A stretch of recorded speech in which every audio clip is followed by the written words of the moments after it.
law school. This past summer, I was a summer associate at Double Boys in Plimpton, New York City. And of course, Mark Cuban, who needs absolutely no introduction. Thank you, Mark, for giving us the most generous gift I could imagine, the gift of your time. Thank you for being with us. My pleasure. I'm a Noel. I interned nowhere and no one would give me a job, so I found my way here. If I could, I'd give you an honorary degree from here. So I don't know if I have that power though. So if there's, let's begin. If there's only one thing I'd like for you to take away from this talk, let it be this. Please, please, please, if you have not already voted, please vote. And if you have, please encourage those around you to do the same. In response, some might say, why should I vote?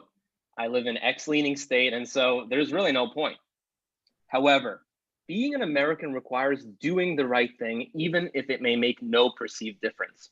And realistically, the sum of our individual actions will always make a huge difference. So please exercise a right that many citizens of this country do not have. Vote on America's future. Some further thoughts, since after Mark starts talking, you will likely not want to hear much from me. The point of this Dream Big speaker series is to inspire those of us privileged enough to usually be attending Harvard Law in person, or now anyone lucky enough to be joining us via Zoom, to dream big. So let's be candid. I think all of us would agree that there are many more people who say, I'm dreaming big, than those who actually do it. I mean, can you really be dreaming big if you know 10 others doing exactly the same thing that you are? Possibly, if you're curing cancer or COVID or working to free unfairly convicted prisoners. But if not, have you examined the path others have not chosen? And if that scares you, why does it? If you think about it, all big dreamers, Mark included, at one point or another followed a path less traveled. And lastly, but perhaps most importantly, let's remember that true big dreamers don't focus exclusively on their own dreams. They help others achieve theirs. Finally, we have to acknowledge COVID-19. In the United States alone, there have been 9 million plus confirmed cases, and more than 230,000 Americans have perished. I offer my sincerest condolences to anyone who has lost someone to COVID or contracted it themselves. I also hope that we as a nation will learn from our mistakes in handling the pandemic, so those who died will not have died in vain.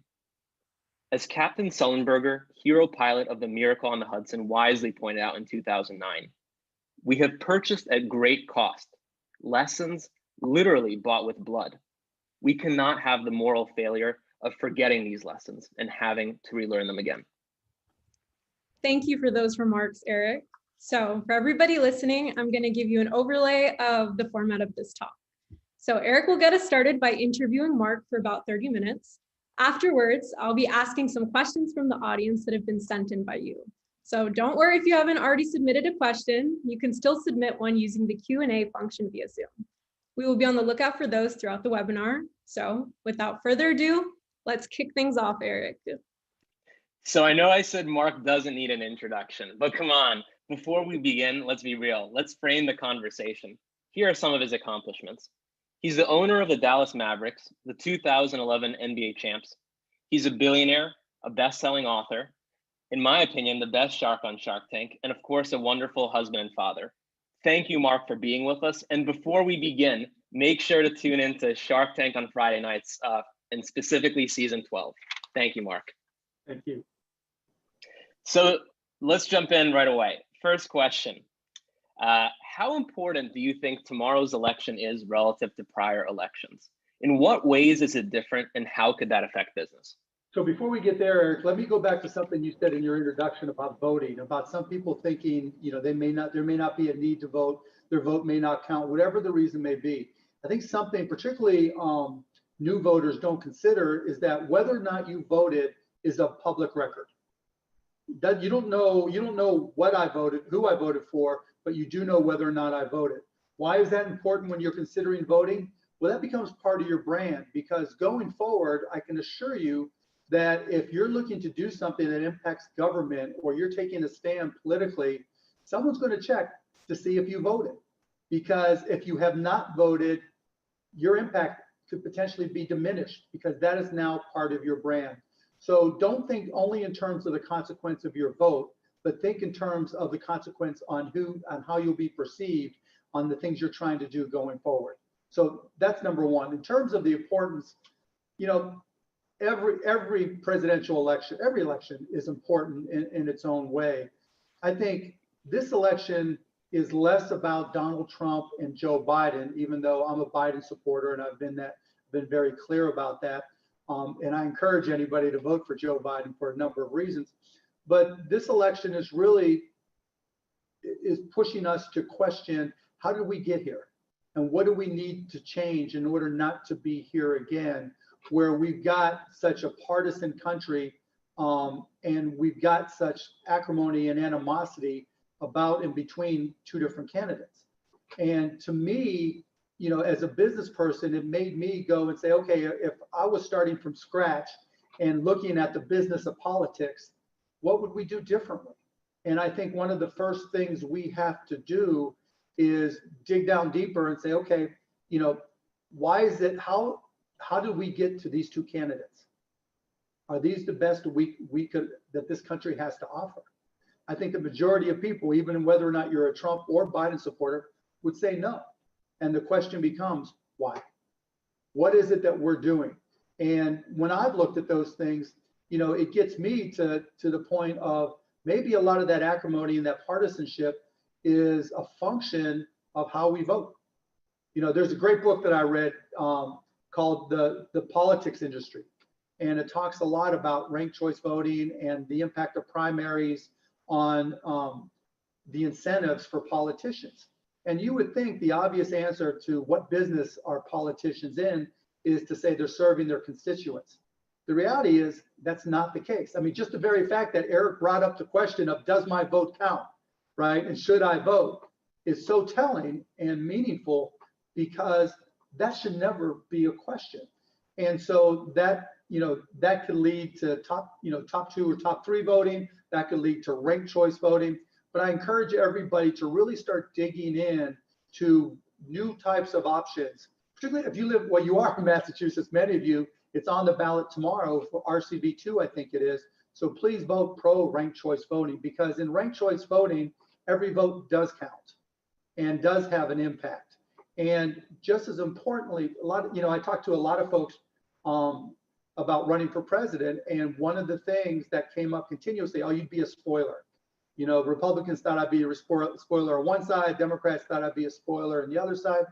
You know, alternative forms of voting, such as ranked choice voting, eliminate that. There's no such thing as a spoiler any longer.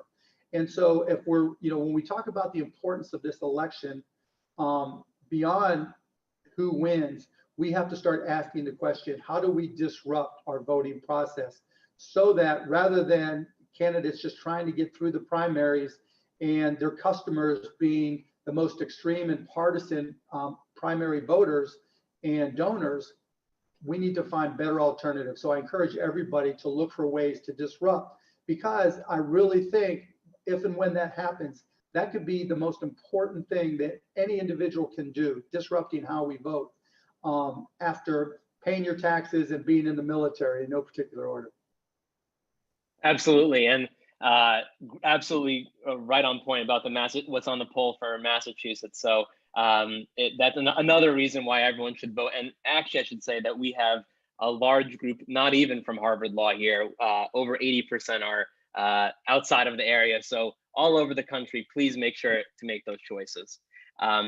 Second question, if you will, Mark. Neither of your parents graduated college. So statistically speaking, it wasn't super likely when you were born that you would become a billionaire. Looking back, which events or choices that you made do you think set you on your path? Well, there's two questions there. One, did I think I could be wealthy at some point? And two, becoming a billionaire. I'll work backwards. Becoming a billionaire takes luck. Period, end of story. You know, I happened to be a tech guy that was entrepreneurial and started a company that started the streaming industry right when the internet stock market was just starting to take off. That's what led to me being a billionaire. No ifs, ands, or buts about it. Before that, you know, growing up, my dad did upholstery on cars. My mom did odd jobs. My mom was like 20 when I was born. So they were just kind of figuring out as I grew up.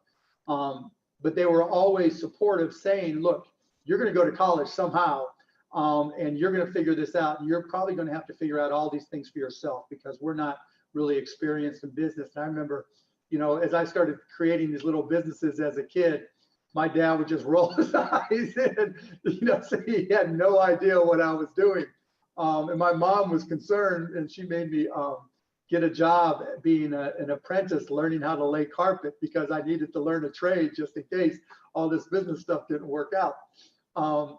But I just always took responsibility to figure things out, I think. And the underpinning of that is just, I read like a sponge. Everything I could get my hands on about any business person, magazine, book, whatever, anything I could watch, I did. And I was relentless in that as a kid. And because I didn't know what I didn't know, whether it was selling baseball cards, selling garbage bags door to door, selling trading stamps, I went from being a stamp collector. Like I took my mom's stamp collection when I was 15, I think, about 15.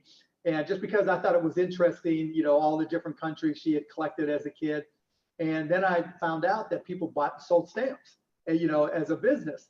And so I went to these stamp shows, and I literally would look at a stamp. I remember vividly going to one stamp dealer at a stamp show, seeing this one old Abraham Lincoln stamp and saying, well, no, you missed, thinking to myself, he misgraded the quality of the stamp, and then buying it for 25 cents and taking it to another dealer and saying, see, this is the higher grade version of this, potentially valuable stamp, and selling it for $50 when I was 16. And that got me to understand very early that not all markets were efficient, and that by putting in the effort and gaining knowledge, I could take advantage of those inefficiencies and do things that other people hadn't, considered doing. And that kind of propelled me throughout my career.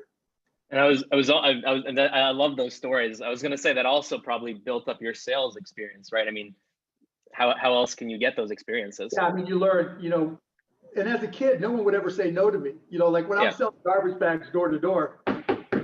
Hi, my name is Mark. Do you use garbage bags? Would it be easier if I dropped off a box of 100 garbage bags for $6? Cost me $3 every week. And, great margin. Yeah, and just take that hassle off away from you. Sure, Mark. I mean, who's going to say no to this version as a 12-year-old? And so, yeah, I learned to sell. I also sold magazines door to door because I got to the point when I was 16, I thought I was a good salesperson, and I learned how to deal with every objective. Excuse me, ma'am. When you tell, and this is back in the day, right? But I still remember the script. When you tell your family that you've just spent $1 on the education and entertainment of your family, do you think they are going to really appreciate it and be excited about it? Oh, and I had a response to every answer that I got. And so, those are the types of things that built my confidence and made me realize that selling wasn't convincing, selling was helping. And that really paid dividends.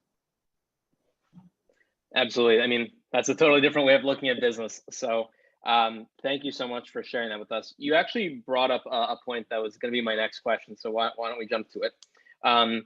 You sold broadcast.com to Yahoo for $5.7 billion. And I mean that literally. I think you received stock, but if so, were you worried about a tech bubble? How did you hedge? And feel free to go into kind of a lot of detail. There's a lot of finance nerds, so okay. I'm sure they'd love to hear how you did that. Yeah.